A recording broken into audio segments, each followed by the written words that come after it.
ఓం శ్రీ సాయిరామ్. ఓం శుక్లాంబరధరం విష్ణుం సస్వర్ణం చతుర్భుజం ప్రసన్నవదనం ధ్యాయే సర్వవిఘ్నోపశాంతయే అగజాన్నపద్మార్కం గజాన్నమాన్యసింహణేకదంతం భక్తానామం ఏకదంతముపాస్మహే గజం. ఓం శాంతి శాంతి శాంతి. సాయిరామ్. సాయిరామ్. కొద్దిగా గ్యాప్ వచ్చింది. నేను క్యాంప్ వెళ్ళటం వలన అంటే ఈ రోజువారీ కార్యక్రమాన్ని నేను కంటిన్యూ చేయలేకపోయాను. మళ్ళీ ఆ భగవంతుని ఆశీస్సులతో ఈరోజు మీ ముందు వస్తున్నాను. నాకు వచ్చే విషయాలు ఒక 2 విషయాలు నేను చెప్పడానికి నిర్ణయించుకున్నాను. అయితే ఇప్పుడు 5వ అధ్యాయం మనం కర్మ సన్యాస యోగం అని దాన్ని మనం కంప్లీట్ చేసుకోవడానికి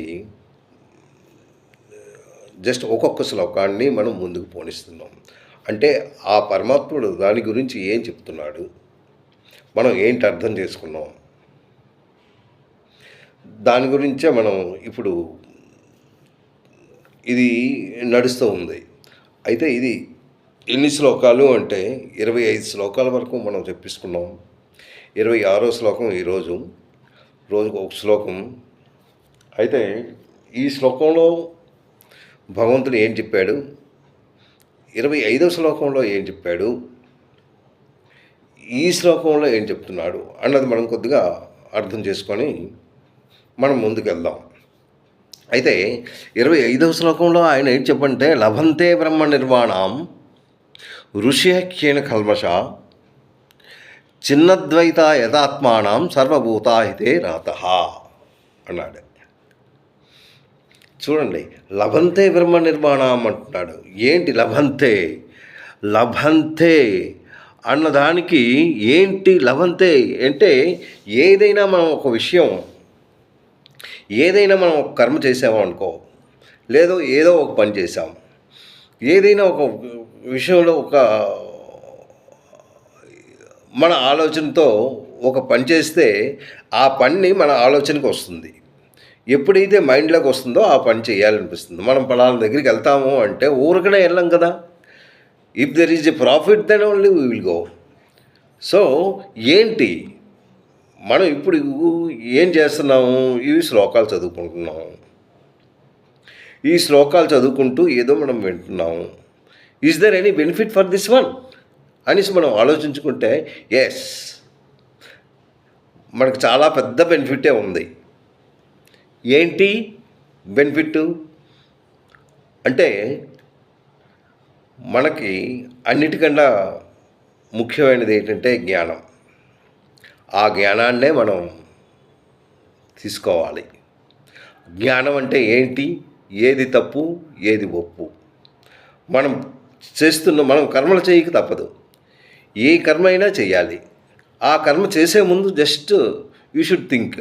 మనం ఆలోచించుకోవాలి whether it is correct or not. So అది మంచిదైతేనే మనం చేస్తాం, లేకపోతే మనం చెయ్యం. అంటే దానికి ఏంటి అవసరం? జ్ఞానం అవసరం. ఆ జ్ఞానాన్ని ఎలా పొందాలి అన్నది ఇప్పుడు మనం ఈ శ్లోకాల్లో భగవంతుడు మనల్ని బోధిస్తూ, అంటే మీరు లైఫ్ ఎలాగా డీల్ అవుతుంది, మీ లైఫ్ని ఎలా చేసుకుంటే ఆనందంగా గడపగలరు, how you will get the peace of mind. అంటే మనం ఒక జన్మనెత్తాం, బాడీని తీసుకున్నాం. ఆ పూర్వజన్మ సుకృతం ప్రకారం, పూర్వజన్మ కర్మ ప్రకారం మనం కర్మలు చేస్తూ అనుభవిస్తూ ఒక్కొక్కసారి మంచిగా మనం చేసుకుంటున్నాం. అంటే ఒక ఆనందాన్ని గడుపుతున్నాం. దుఃఖాలు కూడా ఉన్నాయి, దుఃఖాలు చాలా ఉన్నాయి. అయితే ఆనందం కూడా ఉంది, దుఃఖం కూడా ఉంది. ఎక్కువగా దుఃఖంతోనే మనం గడుపుతున్నాం. మీరు జస్ట్ మీ లైఫ్ గురించి మీరు ఆలోచించిన తర్వాత, సో మన లైఫ్లో ఎప్పుడైనా ఆనందాన్ని పొందగలిగామా? ఏదో ఒక థింకింగ్తోనే బసం ఉన్నది. జస్ట్ మనం జన్మయం అంటే తల్లి కడుపు నుంచి బయటపడేసరికి ఏడుస్తూ మనం జన్మను తీసుకుంటున్నాం. ఏడుపు ఎందుకు వచ్చింది? అదే దుఃఖం. అక్కడి నుంచి వాడి తాలూకా లైఫ్ దుఃఖంతోనే స్టార్ట్ అవుతుంది. ఆ పుట్టినప్పుడు ఏంటి, జ్ఞానం ఉన్నది, కానీ అది ఏం చేయడానికి అవ్వదు. తన నోటితో చెప్పలేదు, ఇక్కడ నొప్పి అని అక్కడ నొప్పి అని చెప్పలేడు, ఆకలి అని చెప్పలేడు, ఏమీ చెప్పలేడు, ఏడుస్తూ కూర్చు ఉంటాడు. అక్కడి నుంచి వాడి లైఫ్ స్టార్ట్ అయింది. ఆ లైఫ్తో ఎన్ని కష్టాలు పడతాడో ఇంకా తక్కువైంది కాదు. అక్కడి నుంచి సంవత్సరం 2 సంవత్సరాలు మీ లైఫ్ని ఒక్కసారి తిరగేసుకుంటే ఏంటయింది?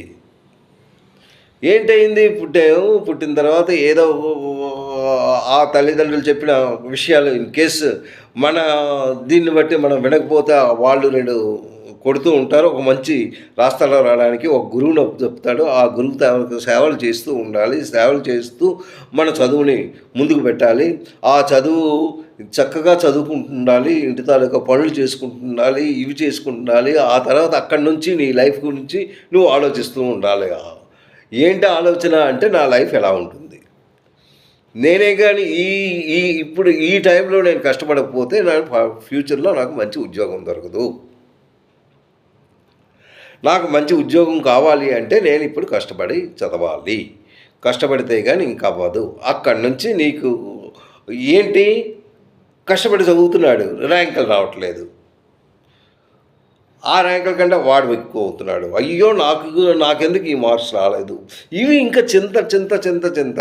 ఆ తర్వాత ఉద్యోగం ఏంటంటే దానికి కాంపిటీషన్. దాంట్లో విపరీతంగా నువ్వు చదువుతూ ఉండాలి నైట్ అండ్ డే. ఆ తర్వాత ఇంట్లో కష్టాలు ఇవి చూసుకోవాలి, బాధ్యతలు చూసుకోవాలి, తల్లిదండ్రులను చూసుకోవాలి. ఏదో విధంగా వీడు కష్టపడినందుకు ఏదో ఉద్యోగం దొరికింది అంటే ఆ ఉద్యోగంలో ఇంకా ఏంటి నీ సంతోషం? ఏంటి, ఉద్యోగం చేయకపోతే అక్కడ మన సూపీరియర్స్తో చక్కగా ఉండాలి, వాళ్ళ మాటలు వింటూ ఉండాలి, లేకపోతే మనకి వచ్చిన జీతం దొరకదు. ఆ తర్వాత ఈ టెన్షన్తోనే మనం బాధపడుతున్నాం. అయితే ఈ లైఫ్ గురించి నేను చెప్తున్నాను. దీని గురించి మనం ఇలా మాట్లాడుకుంటే మనం ఇంకా శ్లోకానికి వెళ్ళాం, ఎందుకంటే మనకు ఉన్న టైం చాలా తక్కువ. ఓకే, అయితే ఇప్పుడు ఏంటంటే లభంతే బ్రహ్మ నిర్మాణం ఋషియ క్షీణ కల్మష అంటే నువ్వు పాపం చేయకుండా ఉండవు. క్షీణ కల్మష అంటే పాపం చేసిన వాడు అనమాట. సరేండి, పాపం చేసిస్తావు. అయితే ఏవైతే నువ్వు తప్పులు చేసావో, తెలియక చేయొచ్చు, తెలియకుండా చేయొచ్చు, ఏదో ఒక నువ్వు మాత్రం తప్పులు చేసావు. అది ఆ తప్పుకు నువ్వు పనిష్మెంట్ నువ్వు తీసుకోక తప్పదు. క్షీణ కల్మష అంటే పాపాలు, అంటే ఏదో ఒక తప్పు చేస్తూనే ఉంటాయి జీవితంలో. అది ప్రతి ఒక్కరికి రావాల్సిందే. అయితే అవి ఇన్ కేసు అవే కానీ ఏంటవుతాయి, నీ పాపాలు అది అలాగా క్రెడిట్ అవుతూ ఉంటుంది మీ అకౌంట్లో. దాని తాలూకా కర్మను మాత్రం మీరు తప్పకుండా దాని తాలూకా ఫలితాలు మీరు అనుభవించక తప్పదు, కంపల్సరీ అనుభవించాలి. అయితే ఇది అనుభవించాలి అంటే నీకు నువ్వు చేసే చెడ్డ పనులు కొట్టుకు ఉన్నాయి, అది నీకు తెలుసు నువ్వేం చేసావు అన్నది. సో క్షీణ కల్మష అంటే ఆ పనులు ఎలా పోతాయి, నేను ఏదైతే తప్పు చేశానో ఆ తప్పుని ఎలా సరిదిద్దుకుంటాను, హౌ ఇట్ విల్ గో అనేసి నువ్వు ఆలోచిస్తే ఓన్లీ భగవంతుడిదే. ఓన్లీ నువ్వు పరమాత్మని నువ్వు ధ్యానించుకున్నట్టయితే నీ తాలూకా జ్ఞాన ప్రభావంతో ఆ కల్మషాలు కూడా పోతాయి, పాపాన్ని కూడా సమస్త నీ తాలూకా సంశయాలు పోతాయి. అయితే ఇవి నీవు ఎలాగా అంటే జ్ఞానం సంపాదించిన తర్వాతే ఆ జ్ఞానంతో నీ తాలూకా తప్పు పనులు కప్పిపోతాయన్నమాట. ఆ జ్ఞానం కావాలి. ఆ జ్ఞానం కావాలి అంటే నువ్వు తత్వజ్ఞానంతో నువ్వు సంపాదించాలి. అంటే భగవంతుని గురించి తెలుసుకోవడం, భగవంతుని ఎలా ఉన్నాడు, ఏంటి, మనం ఎవరము, ఇవన్నీ ఒక్కొక్కటి మనం తెలుసుకుంటూ ఉండాలి. తెలుసుకుంటూ ఉండి ఆ తత్వజ్ఞానం గురించి మనం ఆ జ్ఞానం హౌ ఐ విల్ గెట్ అంటే నీలో ఉన్న కామక్రోధాలన్నీ నువ్వు పోవాలి. అంటే నీలో ఏవైతే బ్యాడ్ ఎలిమెంట్స్ అన్నది అది కూరుకుపోయి ఉన్నాయి, అది లాస్ట్ జన్మ నుంచి అది అలాగా వచ్చున్నాయి, అవి పోవాలి అంటే నీకు సాధన కావాలి. నీకు సాధన కావాలి అంటే ఏంటి? భగవద్ధ్యానం కావాలి. భగవద్ధ్యానంతో అవి పోతాయి. అవి కూడితే అవి ఎలా పోతాయి అంటే నీ తోటి స్నేహితులు ఉండొచ్చు, లేకపోతే ప్రజలు ఉండొచ్చు. అంటే నువ్వు ఏం చూస్తున్నావు, ఎన్నో జీవితాలని నువ్వు చూస్తున్నావు. అన్ని సమానంగా అంటే కొందరు చాలా పేదవాళ్ళు, నీకన్నా దిగువలో ఉన్న వాళ్ళని చూస్తున్నావు, ఎగువలో ఉన్న వాళ్ళు చూస్తున్నావు. ఎగువ వాళ్ళని చూసి అసూయ పడకుండా, నీకన్నా దిగువ వాళ్ళని చూసి నువ్వు సరదా పడకుండా, అంటే దానికి విచారంగా చూడాలి. అంటే నీ తాలూకాది ఈక్వాలిటీ కావాలి, అందరినీ సమానంగా చూడాలి. నాకన్నా తక్కువ వాళ్ళు లేరు, నాకన్నా ఎక్కువ వాళ్ళు. So there is no difference at all.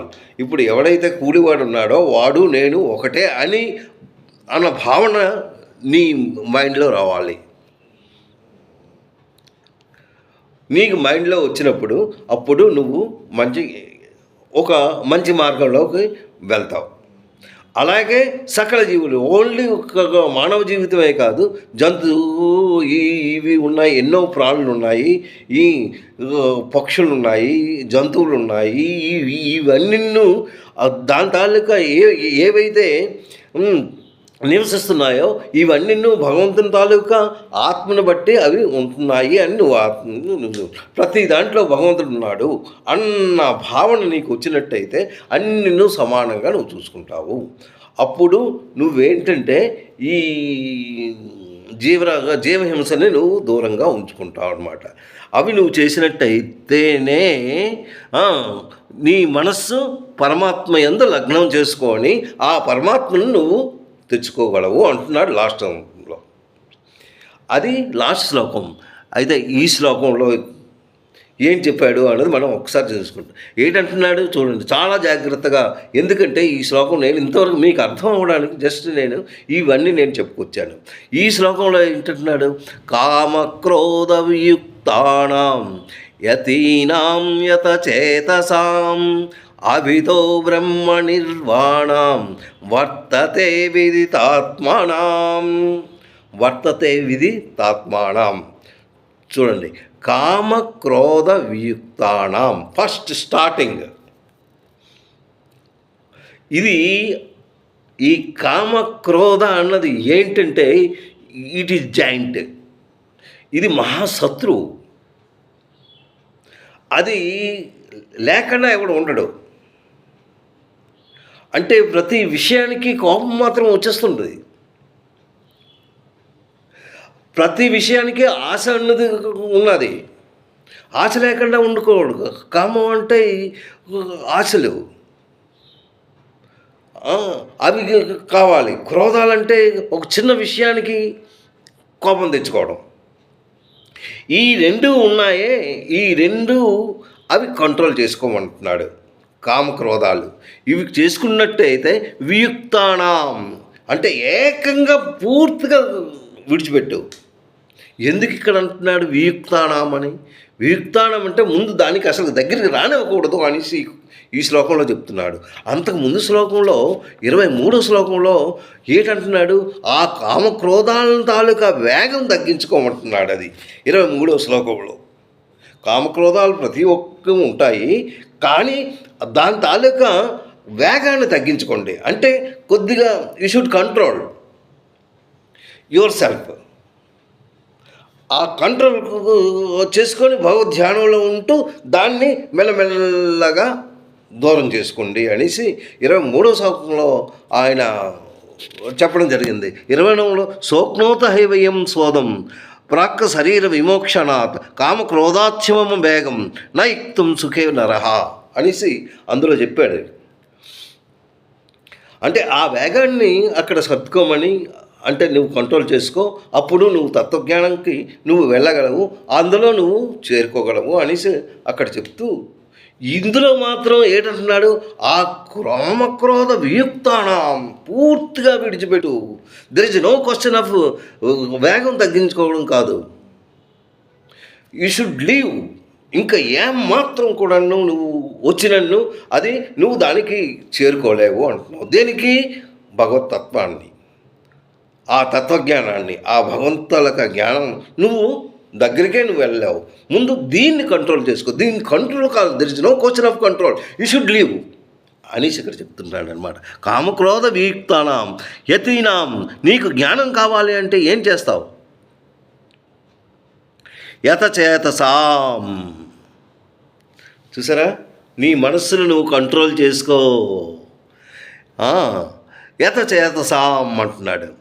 కామక్రోధ వియుక్తానాం యతీనాం యతచేతసాం. నీ జ్ఞానాన్ని అక్కడ పెట్టించుకో. చేస్తూ అవితో బ్రహ్మ నిర్మాణం సర్వదా నది ఆత్మానం. అంటే ఆత్మను కూడా నువ్వు, అంటే పరబ్రహ్మ పరమాత్మ నీ తాలూకా ఆత్మ ఏదైతే ఉందో అది భగవంతుడి దగ్గరికి చేరినట్టు నువ్వు చేసుకోవాలి, భగవంతుల్లో కలిగి పోవాలి. It should be merged. అంటే నీకు ఇంకొక దృష్టి ఉండకూడదు అనమాట. ఇదేటవుతుంది అదేటవుతుంది అది ఇది అలాంటివేమీ నీ మైండ్లో రానివ్వకుండా పూర్తిగా నిధి ఆత్మానం అంటున్నాడు. చూడండి, విధి తాత్మానం. విధితాత్మానం అంటే పరబ్రహ్మ పరమాత్మ సాక్షాత్కారాన్ని నువ్వు పొందాలి. ఆ బ్రహ్మ యొక్క సాక్షాత్కారాన్ని నువ్వు పొందాలి అంటే ఏం చెయ్యాలి? అవితో బ్రహ్మ నిర్వాణం. అంతటా నీ జ్ఞానాన్ని నువ్వు పొందాలి. బ్రహ్మ నిర్వాణం అంటే ఎలాగా? శాంతియుతంగా. అంటే then only you will get the peace of mind అని అంటున్నాడు. ఇక్కడ ఏంటంటున్నాడు చూడండి, కామక్రోధ వియుక్తానం అంటే కామక్రోధ రహితులైన, అంటే నీ తాలూకా పనులన్నీ ఏదవని అవి కామక్రోధాలతో యాడ్ చేయకుండా దాన్ని పూర్తిగా విడిచిపెట్టి నీ తాలూకా మనస్సుని పూర్తిగా లగ్నం చేసుకొని భగవంతుని మీదే ఉంచుకుంటూ ఇంకా దేని గురించి ఆలోచించకుండా అది ఉన్నట్టయితే అప్పుడు పరమాత్మ తాలూకా సాక్షాత్కారాన్ని నువ్వు పొందగలవు. అప్పుడు నువ్వు శాంతి పరబ్రహ్మ స్వరూపాన్ని నువ్వు పొందుతూ అప్పుడు పరబ్రహ్మాన్ని నువ్వు పొందగలవు. నువ్వు పొందిన తర్వాత ఇంకా నీకు ఈ కామాలతోను కాదు, ఈ క్రోధాలతోను కాదు, దేనితో నీకు సంబంధం ఉండదు. ఇంకా ఆశ అనేది ఇంకా ఏమీ ఉండదు, ఏం అవసరం లేదు కూడా. నువ్వు ఏకంగా డైరెక్ట్గా ఆయన దగ్గరికి చేరిపోయావు అనమాట. చేరిపోయిన తర్వాత ఇంకా నీకు కావాల్సింది ఇంకేంటుంది అంతకన్నా. ది ఇంపార్టెంట్ ఈజ్ ఈ శ్లోకంలో ది స్టార్టింగ్ పాయింట్ ఏంటంటున్నాడు, కామక్రోధ వియుక్తానం అంటే పూర్తిగా విడిచిపెట్టు. దాని గురించి ఏంటంటే ఈ కామక్రోధాలు ఏమాత్రం చిన్నది. మీకు వశిష్ఠ మహాముని ఆయన చిన్నవాడు కాదు, చాలా గొప్పవాడు. ఆయన మహాముని అంటే సమస్త వేదాలు అన్నీ ఆయనకి తెలిసినవే. బ్రహ్మ అంటే ఏంటి తెలుసు, ఇదంతా మొత్తం ప్రపంచాన్ని అంతటినో అతను తెలుసుకున్నాడు. అన్ని గ్రంథాలు ఆయనకు తెలిసినవే. అంతటి మహానుభావుడు, అంతటి గొప్పవాడు ఆయన. వశిష్ఠ మహారాజు ఒకసారి ఆయన దగ్గర వక్ర మహారాజు ఆయనకి భోజనానికి పిలిచాడు. భోజనానికి పిలిస్తే భోజనంకి వెళ్ళి భోంచేస్తుంటే జస్ట్ ఆయనకి ఈ రాజుగారు చూశారు. ఒక వెంట్రుక అంటే తను తింటున్న అన్నంలో ఉన్నది ఏమో అన్న భావనతో ఆయన చూశారు. చూసి వశిష్ఠ మహారాజు చెప్పాడు, మీరు భోజనం చేస్తున్నారు, చాలా తప్పైపోయింది మహాముని. మీరు తింటున్న భోజనంలో నేను ఒక చిన్నది నేను చూశాను. మీరు చూడలేదు కానీ నేను మాత్రం నాకు అలా అనిపించింది. చిన్న వెంట్రుక ఉన్నట్టుంది. మీరు ఆ భోజనాన్ని కొద్దిగా దూరం పెట్టండి, నేను ఇంకో భోజనం తెప్పిస్తాను అన్న భావనతో ఎంతో శాంత ప్రభావంతో శాంతయుతంగా ఆయనకి చెప్పడం జరిగింది. వశిష్ఠుడు అంటే చాలా కోపిష్టి, చాలా వేద పండితుడే, కానీ ఆయన అది కంట్రోల్ చేసుకోలేకపోతున్నాడు. అది కంట్రోల్ చేసుకోలేక అలాంటి వశిష్ఠుడు ఎన్నో తప్పులు చేశాడు. ఇక్కడ ఎప్పుడైతే ఎంట్రుకుందో, నాకు భోజనం పిలిచి నాకు ఇది పెడతావా, ఇంకా దాన్ని చూడలేదు. అప్పుడే ఇతనికి కోపం వచ్చింది. కోపం వచ్చి వెంటనే తన కమండలంలో ఉన్న నీళ్ళు తీసి శపించేశాడు. నువ్వు 12 సంవత్సరాలు రాక్షసుడుగా ఉండు అని. అంటే దాన్ని కంట్రోల్ చేసుకోలేకపోయాడు. అంటే అక్కడ కామక్రోధం అంటే ఏంటో ఇందులో చెప్తున్నాడు. ఆయన మహా గొప్పవాడే ఆ రాజుగారు కూడాను. ఎందుకంటే ఇలాంటి గురువుల్ని ఎంతోమందిని పిలిపించి ఎన్నో యాగాలు చేస్తూ ఎన్నో వేదాలు చదువుకుంటూ మహాపండితుడు ఆయన. ఎప్పుడైతే ఇతను ఇది చేశాడో, నేను మామూలుగా అన్నాను, దానికి ఏదో ఒక క్షమాపణ కానీ ఏది చెప్పాలి కదా, మీరు తప్పిమని శపించేస్తారా అన్న భావనతో ఈయన మళ్ళీ కమండలం తీసి ఈయన శపించడానికి రెడీ. ఇప్పుడు అంతలో తన భార్య వచ్చి, ఆయన మహాముని, అతను గురు బ్రహ్మ, గురు విష్ణు, గురు సాక్షాత్ పరబ్రహ్మ అన్నారు కదా, అలాంటి గురువుని మనం ఎలాగ ఇచ్చేస్తాం, తప్పు మీరు మాత్రం ఊరుకోండి అంటున్నారు. ఎప్పుడైతే ఆయన ఈ కమండలంలో ఉన్న నీళ్ళు ఇలా తీసుకున్నాడో, ఇంకా దాన్ని కింద జార విడిచేసిన తర్వాత అది కాళ్ళ మీద పడ్డాయి. అంటే ఆ మంత్రశక్తులు అప్పుడు ఆ టైంలో అలా ఉండేవన్నమాట. ఆ కాళ్ళు నల్లగా అయిపోయాయి. ఎప్పుడైతే ఇది 12 సంవత్సరాలు ఇతను రాక్షసుగా ఉన్నాడో, రాక్షసుడిగా ఆయన వెళ్ళిపోయాడు. ఇంత వశిష్ఠ మహారాజు ఇంకొక దీంట్లో ఆయన తాలూకా కోపంలో అతని తాలూకా 100 మంది పుత్రులను కూడాను పాపం కాలం చేయవలసి వచ్చింది. అతనికి వాళ్ళు చనిపోయారు అన్న భావనతో పాపం చాలా విచారిస్తూ ఒక్క కొడుకు మాత్రం ఉన్నాడు. ఆయనే శక్తి. ఆయన చాలా గొప్పవాడు, ఈయన మీద చాలా గొప్పవాడు. వశిష్ఠ మహారాజు మీద అంతటి గొప్పవాడు అనమాట ఆయన ఇంకా శక్తితో ఉన్నాడు. రాక్షసుడిగా ఎప్పుడైతే శపించాడో, ఆ రాక్షస తాలూకా గుణాలేంటి? మనుషుల్ని తినడమే. ఆయన అలాగస్తూ ఈ వశిష్ఠ మహారాజు కొడుకు అని అతనికి తెలియదు, కానీ ఆ రాక్షసు మనుషుల్ని తినడం తెలుసు కనుక ఈ శక్తిని వాళ్ళ అబ్బాయిని తినేశాడు. ఎప్పుడైతే తినేశాడో, ఇతను 100 మంది కొడుకులను పోయాడో ఒక విచారం. సర్లే, ఈ ఒక్క కొడుకైనా ఉన్నాడు కదా అనే భావనతో ఈయన మామూలుగా సంతోషంగా ఉన్న టైంలో ఈ దీనివల్ల ఆ ఒక్క కొడుకును కూడా ఆ రాక్షసుని తినేశాడు. అంటే దీనికి నేను ఎందుకంటే చెప్తున్నాను, ఆ క్రోధం అన్నది అలాంటిది. ఆ నిమిషంలో ఏం చేస్తారో తెలియదు, కానీ దానికి తగిన నష్టం ఏంటి? చాలా విపరీతమైన నష్టాన్ని మాత్రం అనుభవించక తప్పదు.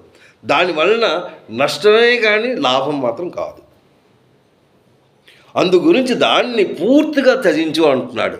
కామక్రోధ వియుక్తానాం అంటున్నాడు. పూర్తిగా నువ్వు విడిచిపెట్టినట్టే ఇదే నీకు వాడు దొరుకుతాడు, లేకపోతే నీకు ఎంత మాత్రం దొరకడు అన్న భావనతో ఈ శ్లోకాన్ని మనం ఇంకా చెప్పుకుపోతే ఇంకా మనకి టైం చాలదు. అందు గురించి నేను 26వ శ్లోకం అయింది, రేపు 27వ శ్లోకం నెక్స్ట్ ఏంటంటున్నాడు అన్నది మనం చెప్దాం. ఇప్పుడు ఏంటంటే భోగాల గురించి ఆయన చెప్పాడు. ఇప్పుడు యోగం గురించి ఆయన నెక్స్ట్ శ్లోకంలో చెప్తాడు. యోగం ద్వారా కూడా మీరు భగవంతుని చేరుకోగలరు అనేసి నెక్స్ట్ శ్లోకంలో నేను రేపు చెప్తాను. సాయిరామ్.